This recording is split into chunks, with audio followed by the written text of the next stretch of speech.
दर्शन और विज्ञान को आध्यात्म में कैसे समझें।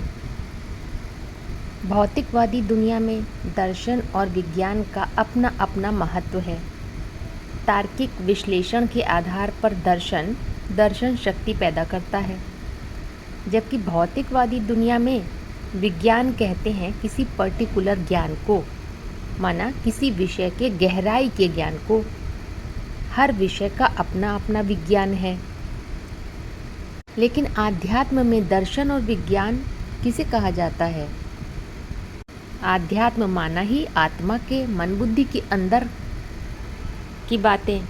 तो यहाँ है फिर ज्ञान और योग की बात। कैसे? दर्शन और विज्ञान में एक बुनियादी अंतर है। दर्शन पूछता है ये अस्तित्व क्यों है, जबकि विज्ञान पूछता है अस्तित्व कैसे है। दर्शन में कारण की खोज होती है, मूल तक पहुंचना, माना सेल्फ रियलाइजेशन ही वास्तविक दर्शन है। स्वयं का स्वयं से साक्षात्कार है, जिसे ज्ञान कहते हैं। इस सत्य ज्ञान से ही विज्ञान तैयार होता है, माना विशेष ज्ञान।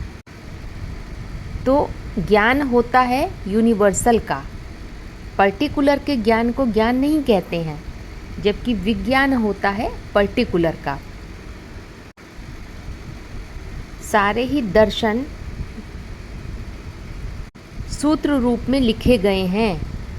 भौतिकवादी दुनिया में 6 मुख्य दर्शन हैं, उनके अंदर सूत्र लिखे हुए हैं, सूत्रों में इशारा छुपा हुआ है। तो उसकी शूटिंग कैसे होती है? बीज रूप आत्माएं जो होती हैं वो सूत्रधार होती हैं। उस कारण रूपी बीज में ही उनके झाड़ का पैटर्न भरा हुआ है। पहले होती है बीज की पहचान, माने अपने अस्तित्व के कारण की पहचान, सेल्फ रियलाइजेशन के आधार पर, जिसे ज्ञान कहते हैं। परम सत्य के ज्ञान के आधार पर 3 सूत्रों को समझते हैं।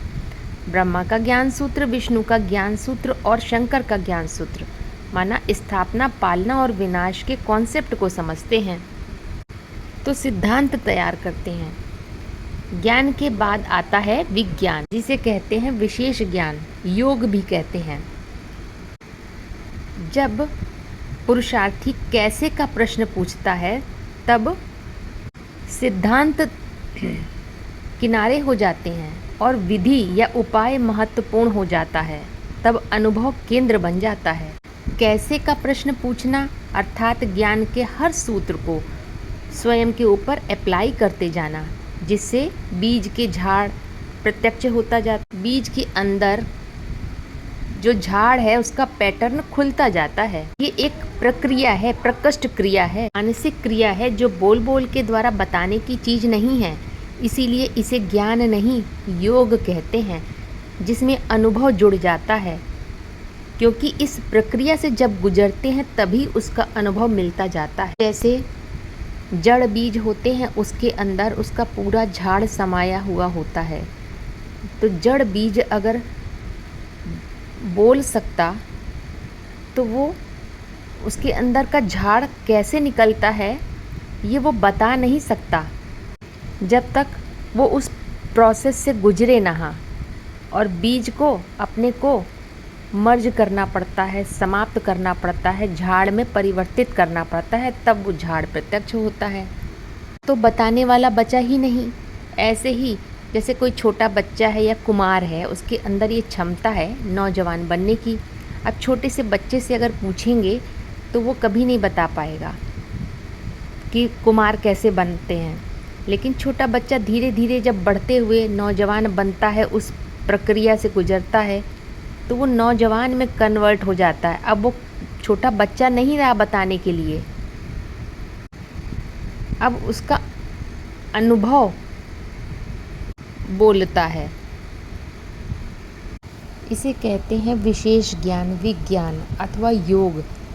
तो पहले है दर्शन, माना मैं क्या हूँ इसका भान हो जाना, मैं आत्मा हूँ, मन बुद्धि की शक्ति हूँ, इसका पता चल जाए। उसके बाद मैं कौन सी आत्मा हूँ, कौन सा बीज हूँ, आम का बीज हूँ, करेले का बीज हूँ अथवा नीम का बीज हूँ, तो मैं क्यों हूँ, माना फिर पर्टिकुलर का ज्ञान। पहले है यूनिवर्सल अथवा शाश्वत का ज्ञान और फिर है पर्टिकुलर का ज्ञान जिसको विज्ञान कहते हैं। तो उस पर्टिकुलर के ज्ञान के लिए मूल में जाना पड़े, गहराई में उतरना पड़ता है, अनुभवों से गुजरना पड़ता है, तब योग साबित हो जाता है।